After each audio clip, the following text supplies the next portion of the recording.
It's Thursday, so welcome back to the Leaders in Customer Loyalty series. This is the Brand Stories edition. It's great to have you here. As we know, and as we have been discussing quite frequently on the Leaders in Customer Loyalty podcast recently, travel is a major focus for individuals. Whether it's exploring the world, visiting destinations with sentimental, historical, aesthetic value, travel also serves as a source of pure relaxation. Today, we're going to be focusing on cruising. The opportunity it presents to create unique environments and experiences, the rapid proliferation of exclusive offerings across cruise lines, and how quickly these cruise lines are evolving. Cruising and customer loyalty have always had a very unique relationship. Traditionally, loyalty in cruising meant taking multiple voyages over many years, gradually unlocking more benefits through the customer loyalty program. But today's customer expects instant gratification. They want to be recognized, understood, and communicated with in a personalized manner. This means that loyalty programs must evolve, targeting the changing customer base and adapting to how they engage with brands in the cruise industry today. In this session, we're going to explore a major upcoming change in June of 2026, the transformation of the Carnival Rewards program. As we've seen in recent years, travel loyalty programs can be risky if not done correctly. However, when executed effectively, it can be a powerful asset for both the brand and its customers. Today, we're speaking with Sidharth Krishna. He's the Vice President of Loyalty at Carnival Cruise Lines. He is leading this amazing transformation, reshaping Carnival's program to resonate deeply with their customers in a meaningful and measurable manner, with the customer placed at the exact epicenter of everything they're doing. Sid, thank you very much for taking the time to join us today. How are you? Good. How are you doing, Mark? I'm doing well, thank you. Looking forward to this discussion. Carnival Cruise Line, can you give us a short introduction to Carnival Cruise Line? How it was started, where it was started?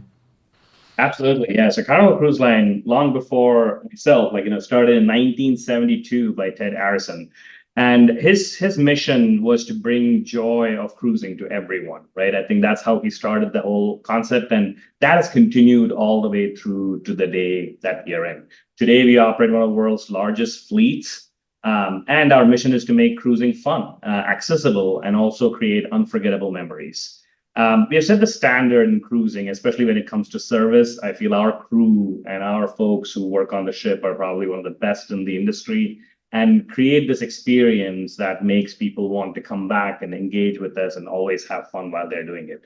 We're also proud to be called America's Cruise Line, and that's a term to be very proud of. Sailing from more US ports than any of the other brands. Like, we focus on United States markets and focus on the customers and guests that are here. So our domestic footprint is, so big that you're almost half the US population is less than a 5-hour drive from any of our ports. Oh, that's awesome. Okay. And so when you look at Carnival Cruise Line being focused on the US's cruise line, what's led to its great success? Yeah, so I think Carnival, again, has focused on creating this persona of fun across all of the ships. And creating that fun and making these cruises accessible, I think, is what's made Carnival so popular among all of our guests. Again, I have been here only about 3 years, but before I joined, I think one of the things when you hear about Carnival is the brand ethos in terms of making sure fun is there, whether it be coming on the employee side, on the crew side, or even on our guest side. We always try to have fun and have a good time because we know how valuable these vacations are for our guests. And while they come, creating this complete package that cruises are and introducing this complete package for our guests is probably something that's created that success for Carnival. Okay.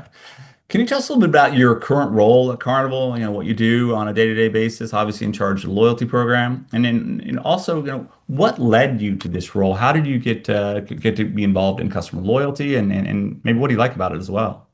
Absolutely, yeah. So I joined Carnival about almost 3 years ago because I joined on Halloween Day 3 years Okay. ago. So it's almost coming up to 3 years. And I joined Carnival, and before I joined Carnival, I was in the airline business. So I was in Spirit Airlines, and before that, I was at American Airlines.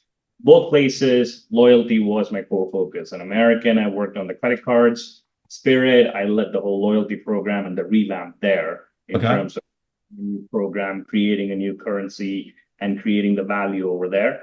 And when I got this call from Christine and the team in terms of this opportunity to basically revolutionize the cruise industry loyalty program, that is the reason that I took up this opportunity, because cruise industry, again, compared to other travel industries like hotels and airlines, have still not unlocked the potential of loyalty for our guests and ourselves in terms of expanding this opportunity outside of our own brands, outside of our own presence.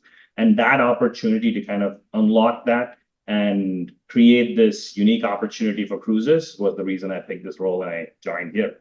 Okay. Can you talk a little bit about that? You mentioned that the cruise line has industry hasn't, unlocked the potential for the guests. What does that mean, and how do you go about unlocking that Yeah, opportunity? great question, and something that was fascinating me when I took over this role. So cruise lines, again, the programs that were created for cruise lines were created all the way back in the 2000s, right? So if you look at our program, and soon all the other cruise brands followed and took that program, which was all about the number of times you cruise, the number of times you cruise, and in a world where cruising was not as often as more than 1 or 2 times a year, it was a setup where people cruise for 10, 20, 30 years, get to a status, and then get benefits from that status. Yeah. But outside of the cruising world, there was no real connection, right? So all these cruise lines have co-branded credit cards, they have partnerships, but none of them actually help them unlock status. None of them actually help them unlock rewards or points or ways to come back and engage with it, which really is something that hotels and airlines and all the other loyalty programs have kind of unlocked quite early. So this opportunity here is to basically unlock that potential, connect it to these outside markets so that when a person who's not cruising with Carnival as well can earn points and status to come back to Carnival. They can also engage with other partners and pieces to engage and get points and status to come back to Carnival. So that's the piece that we're hoping to unlock with this new foundational change that we're making to the loyalty program. Okay, great. No, you're absolutely right. I mean, kind of non-transactional engagement is very important, especially brands who have kind of a high emotional quotient with their customers, right? They have a high level of engagement. So it's definitely all brands are looking to kind of create that non-stay or non-transaction based engagement. And obviously, being a little less frequent, the Carnival Cruise Line, the new rewards program, it should be quite interesting. So. When we talk about that, can you give us a little update and what to expect that's coming in June 2026 with the arrival of the new Carnival Rewards program? Yeah, absolutely. So the current VIFP program, the program is called VIFP as it stands today, and that program was created again in 2002. That program is transitioning out and going into Carnival Rewards in June of 2026. Now, Carnival Rewards program will be again first of a kind in cruise, but Yep. something in the airline and hotel case where every dollar you spend and everything that you do on a Carnival cruise earns you points and stars. Points are your mechanism for getting rewards, the same way you would redeem miles or points. Whereas stars is the item that gets you to your status or qualify for your status. So this way, everything that you do, whether be it purchasing a short excursion, whether be it doing a specialty dining, whether you are purchasing a suite, all of those pieces are going to be rewarded in this new program, both through points and stars. Okay. Now, top of that, the two elements that are unique again for cruises, which I learned because airlines don't have this, is we have casinos on board. So casino and all the play on casino as well earns you points and stars. So the casino points that you earn will get you points when you leave the ship, and stars that you earn lets you to also earn status through casino play. The third element is the credit card. So today, as you know, cruise line credit cards are not connected to the cruise status or cruise currency. Those Yep. are independent co-branded credit cards, even though the currency and the management, everything is done on the backside. We, for the first time, will be having completely connected cruise co-branded credit card that will also help not only earn more points for everything that you're doing with Carnival, but will also earn you status through stars. So Okay. that those three elements are what's going to unlock this next step and this next foundational change at Carnival, so that regardless of the way you engage with Carnival, whether it be in Carnival, whether it be through the card, whether it be through casino, or you just cruise once or twice, we want to give that opportunity to be able to gain that status or gain the rewards that you deserve. Excellent. And I know we talked about kind of some of the changes you made. I know based on what I've read that the current diamond and platinum guests will get to enjoy some of these enhancements. Can you tell us about how you went about making these changes or decisions you had to put forth research and understand the customers to develop some of this for your customers? Absolutely, yeah. And the transition plan was probably the toughest part of this all, Mark, because we know that we have such a loyal base, and we're lucky to, say that we have such a large loyal base of folks who are cruisers who have cruised with us for years. And I think the program change came a little too late in the sense that we aren't able to grandfather or kind of like give the legacy status to all of these folks, because then you're carrying on the problem that we are having on ships today. So today on the VIFP program, we are a very top-heavy program. So we have a lot of diamonds, we have a lot of platinums, and platinums and diamonds get priority boarding. They get laundry services, they have drinks. So even though the benefits are not a lot, it's very operationally intensive benefits. And those benefits, again, if half your ship has status, which again, we all know how it is with airlines when you're standing in line to board the plane. Yeah. If ship or half the plane is having status, then nobody has status because everyone is waiting in the line. Everybody's not getting recognized. And hence we couldn't, do the same to all the guests and grandfather all. We are lucky that, after a lot of analysis that my team did, and we found out ways and things that we can just the diamond guests, we are able to protect their status, and we are going to give anybody who attains diamond status by May 31, 2026, will be diamond forever. That's again a unique proposition, right? And we do think that as we enhance the program, as we add more things to it, everybody will gain and everybody will get a lot. This initial change is the foundational change, right? Because we have to set the base, we have to change that base, and I think there's a lot more opportunities to expand. Okay, excellent. What were some of the primary motivations behind Carnival's decision to enhance the program? You talked about the program being traditionally very top tier heavy, right, for benefits. Is it to expand benefits to others to kind of get people into kind of a maybe a more advantageous journey, quote unquote, with the brand? What were some of the primary motivators behind Carnival's decision? The biggest one was, as you know, like this program has not been touched since 2000. So it's about 25 years in making of the program. So that's one. It was created during a time when there were a few number of ships and there were a few number of sailings a year. At that time, having a program where you will get just the days that are sailed are the only way to gain status made sense. As we have grown, that structure does not make sense in the new world of enhanced ships with suites, with shore excursions, with all these other additional things that we do as a cruise line. And so to make sure that we are generating value for all the guests who are engaging with those pieces, whether it be it casino, whether it be it shore excursion, all of that, we needed to change that program and enhance it and give those rewards back to the guests. That's one. Two is the operational difficulties that we talked about. We know that there are so many platinums and diamonds that we are not able to provide the priority benefits in our journey cruises, in our long special cruises, in our elite focus cruises.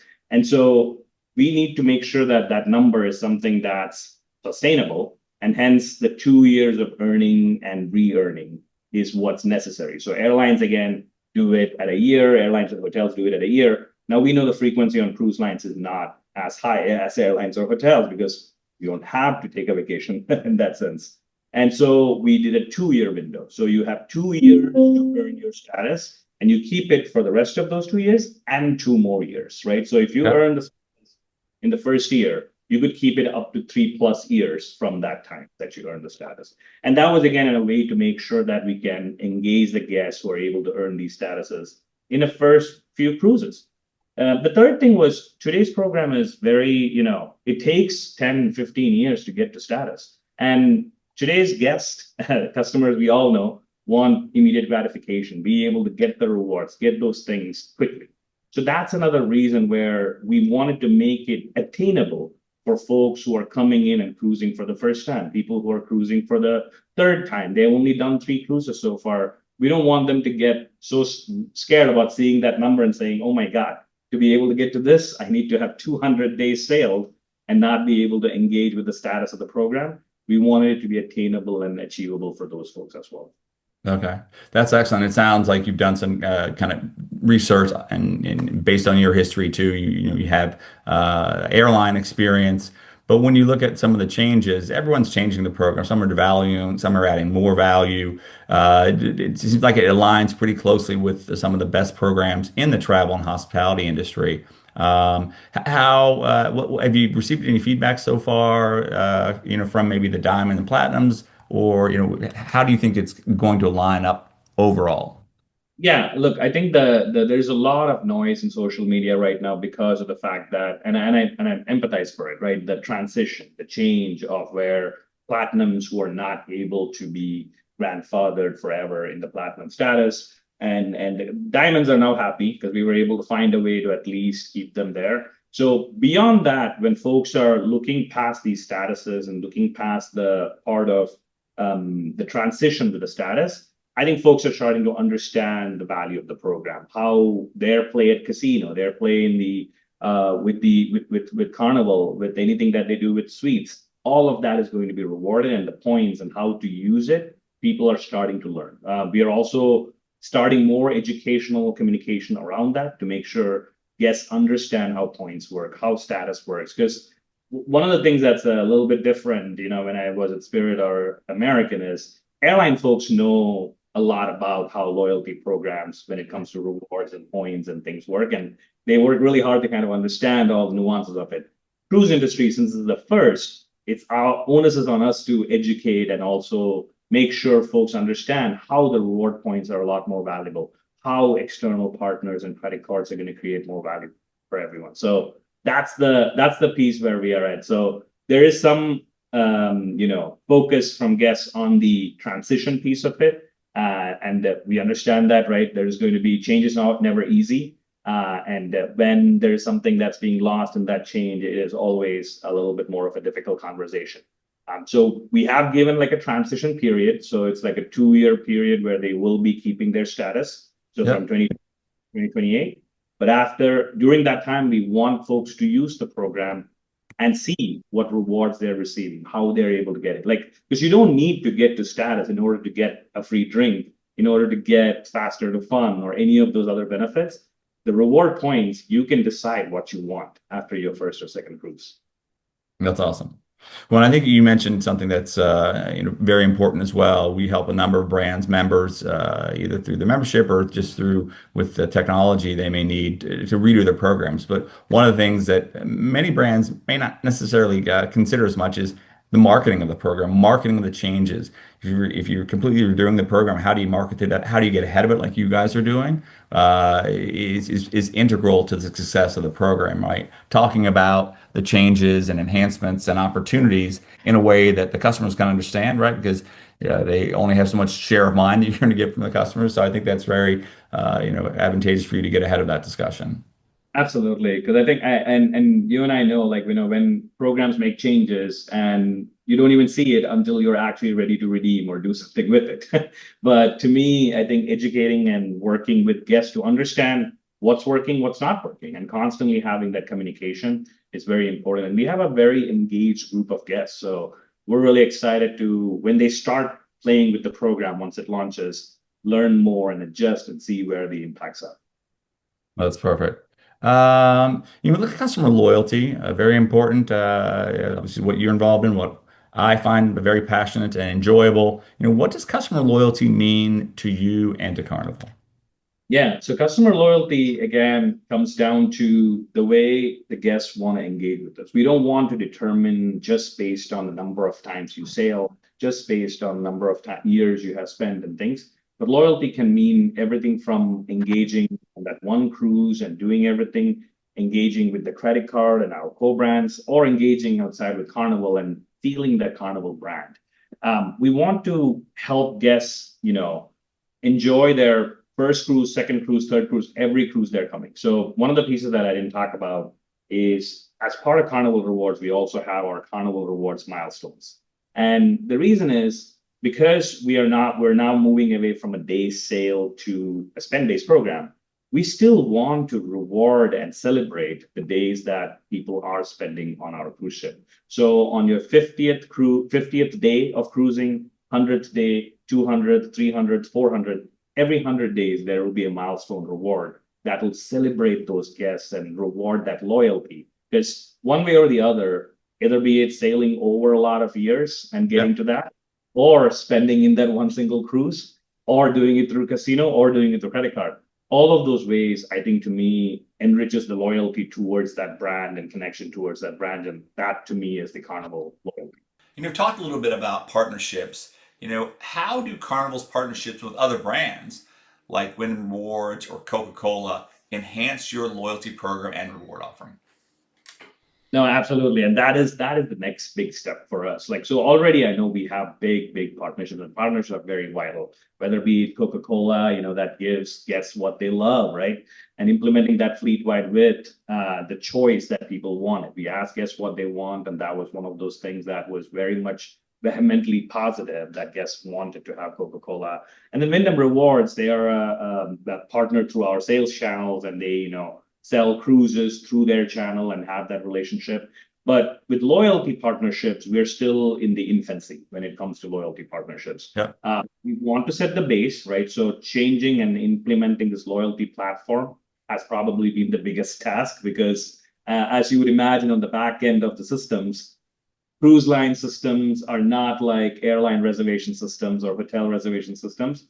So being able to kind of bring in a loyalty platform that can first create that currency and engage and have that partnership modules has been the primary, step. Next is expand on that and bring new partners and new ways to engage. Like I told you, one of the things that we already have and that we're going to leverage a lot with the launch of the program is our relationship with Barclays and MasterCard through our Carnival Rewards MasterCard. That is one big avenue of how we're going to expand outside of just being in Carnival or just when you're on a cruise ship. But on top of that, we're looking at all kinds of partners that will engage on day-to-day, whether be it dining, whether be it hotels, cars. All of those are things that we want to start working on. But again, baby steps at a time. We want to kind of get this foundational layer out, make sure all the things are working as expected, the points, pieces, things of that sort.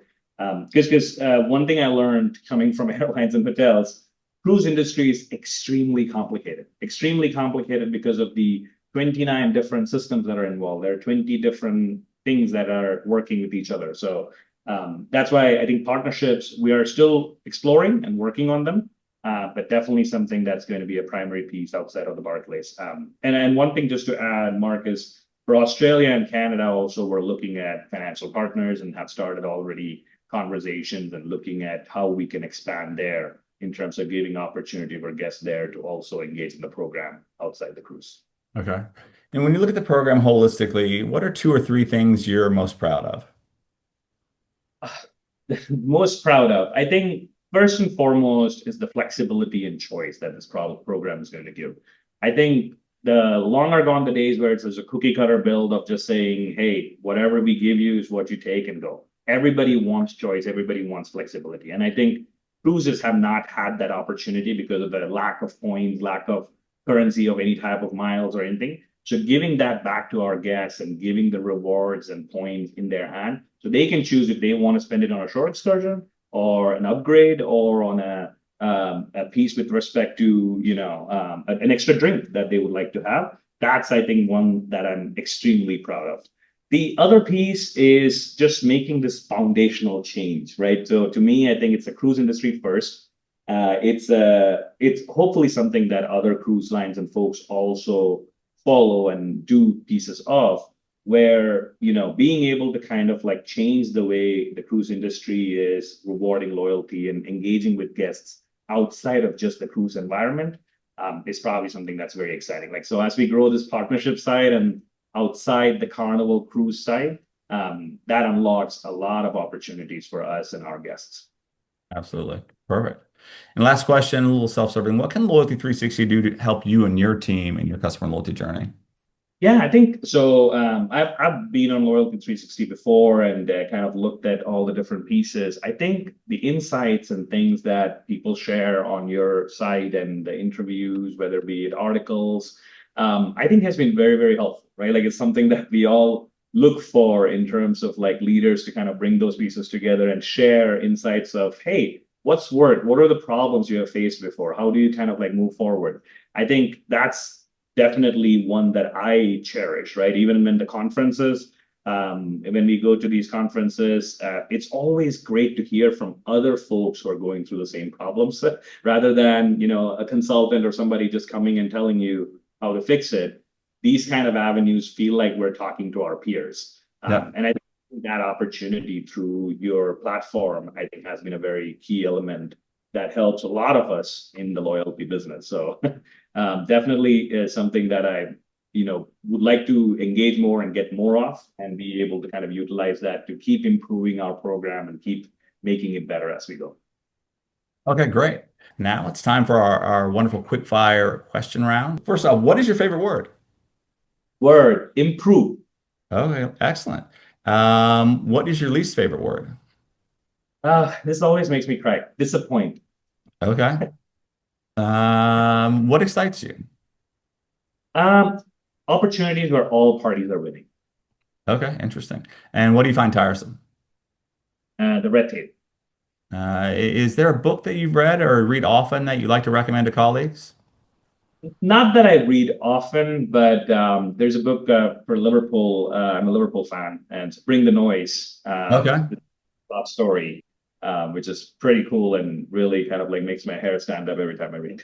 there we go. Is it kind of an autobiography? Is it kind of a telling of the franchise? It's more of a tale in the franchise and kind of like not like an autobiography, but more about his story at Liverpool. Like so, Jurgen Klopp was our manager, Yeah. and it's a really cool book. If you're into soccer, you would love it. If you're not into soccer as well, it's a really cool read. Yeah, my whole family plays soccer. I played soccer in college. My one daughter plays D1 soccer now. So soccer is probably a bigger part of my life. I'm not necessarily a big fan of teams, but soccer is probably a way bigger part of my life than I ever wanted it to be, but it's good. Nice. No, then Yeah. you might like it. Yeah, I wrote it down. So I actually have to drive to Pennsylvania to watch it. So it'll be on my list. I'll listen to it this weekend. What profession, other than the one you currently have, would you maybe like to attempt? I wanted to be a chef or a restaurant owner. I might still do that, but that's a profession that I really wanted to be part of since I was in 10th grade. Okay. And is something that you enjoy doing that you often don't get the chance to do? Yeah, same connected to it, cooking and entertaining. So I love cooking, and I wish I had more time to actually cook and create new recipes. I try to do a fusion. Whenever I cook, I would like take Indian spices and use things from meats and vegetables from other places and try to make something. Okay, perfect. And who inspired you to be the person that you are today? Wow. My dad. My dad was my biggest inspiration.